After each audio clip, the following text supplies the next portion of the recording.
নমস্কাৰ বন্ধু বান্ধৱীসকল, আপোনালোক সকলোকে মই সুৰজ ছাত্ৰীয়ে পুনৰবাৰ টিপছ অসম ইউটিউব চেনেলটোলৈ স্বাগতম জনাইছোঁ।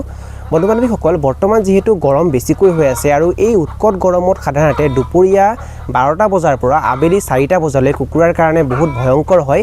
এই সময়খিনিতে সাধাৰণতে বহুত বেছি গৰমৰ বাবে কুকুৰাবোৰ মৰি যায়।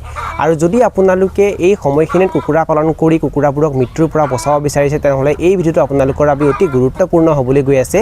কিয়নো এই ভিডিঅ'টোত মই আপোনালোকক জনাম যে গৰমৰ দিনত দুপৰীয়া 12টা বজাৰ পৰা আবেলি 4টা বজালৈ কেনেকৈ চোৱা চিতা কৰিব লাগে, কুকুৰাবোৰক কেনেকৈ চোৱা চিতা কৰিলে কুকুৰাবোৰক আপোনালোকে মৃত্যুৰ পৰা বচাই ৰাখিব পাৰিব, সেই বিষয়ে এই ভিডিঅ'টো আপোনালোকে প্ৰথমৰ পৰা শেষলৈ ভালকৈ চাব।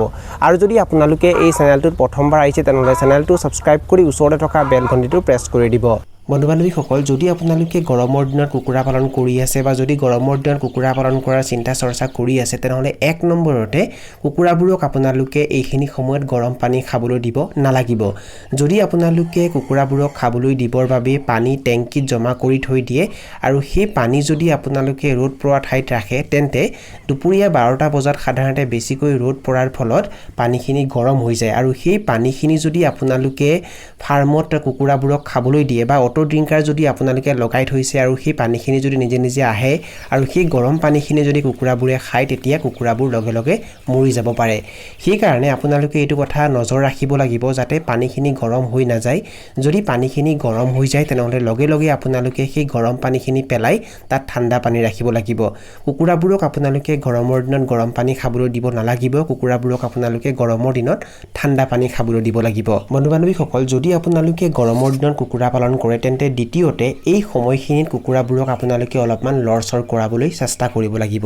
বন্ধু বান্ধৱীসকল, দুপৰীয়া সময়ত যিহেতু গৰম বেছিকৈ হয় আৰু কুকুৰাবোৰৰ গৰম বেছিকৈ লগাৰ বাবে বা ভয়ৰ বাবে কুকুৰাবোৰে বেৰৰ কাষত জমা হৈ থাকে বা এঠাইতে জুম পাতি থাকে। আৰু জুম পাতি থকাৰ ফলত কি হয়, কুকুৰাবোৰৰ মৃত্যু হয়।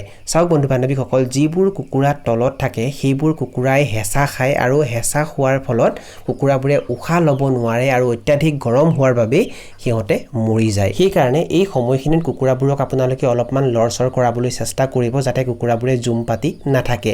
কুকুৰাবোৰক আপোনালোকে বেছি দৌৰাবলৈ প্ৰয়োজন নাই। যদি এইখিনি সময়ত কুকুৰাবোৰে বেছিকৈ দৌৰা দৌৰি কৰে, তেতিয়া কুকুৰাবোৰে ভয়ো খায়, লগতে গৰম বেছি হোৱাৰ ফলত সিহঁতবোৰ মৰিবও পাৰে। সেইকাৰণে অলপ লাহে লাহে কুকুৰাবোৰক লৰচৰ কৰাবলৈ চেষ্টা কৰিব যাতে কুকুৰাবোৰ এঠাইতে জমা হৈ নাথাকে। বন্ধু বান্ধৱীসকল, যদি আপোনালোকে গৰমৰ দিনত কুকুৰা পালন কৰে, তেন্তে তৃতীয়তে দিনৰ 11টা বজাৰ পৰা বা দিনৰ 12টা বজাৰ পৰা আবেলি 4টা বজালৈ কুকুৰাবোৰক দানা খাবলৈ নিদিব। এইখিনি সময়ত কুকুৰাবোৰক আপোনালোকে ঠাণ্ডা পানী খাবলৈ দিব, পৰিষ্কাৰ পানী খাবলৈ দিব।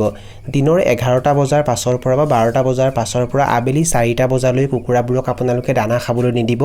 বাচনটো আপোনালোকে খালী ৰাখিব, নাইবা বাচনত যদি দানা থাকে তেনেহ'লে সেই বাচন আপোনালোকে ওপৰলৈ উঠাই ৰাখিব যাতে কুকুৰাবোৰে দানা খাবলৈ নাপায়। আগতেও মই বহুবাৰ উল্লেখ কৰিছোঁ যে কুকুৰাবোৰে যেতিয়া দানা খায়, তেতিয়া দানা খোৱাৰ পাছত সেই দানাখিনি হজম হওঁতেও কুকুৰাৰ শৰীৰত গৰমৰ সৃষ্টি হয়।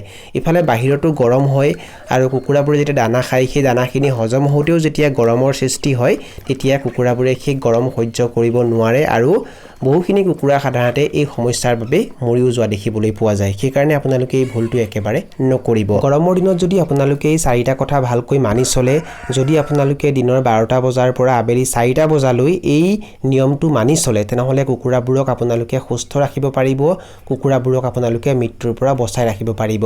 এইখিনি আছিল কিছু তথ্য আপোনালোকক জনালোঁ। আৰু যদি আপোনালোকে ভিডিঅ'টো চাই ভাল পালে আৰু ভিডিঅ'টোৰ জৰিয়তে কিবা এটা শিকিব পাৰিছোঁ বুলি ভাবে, তেনেহ'লে অনুগ্ৰহ কৰি ভিডিঅ'টো লাইক কৰি দিব আৰু যিমান পাৰে ভিডিঅ'টো নিজৰ বন্ধুবৰ্গৰ মাজত আৰু পৰিয়ালবৰ্গৰ মাজত শ্বেয়াৰ কৰি দিব। এই ভিডিঅ'টো এইখিনিতে সামৰণি মাৰিছোঁ। ধন্যবাদ।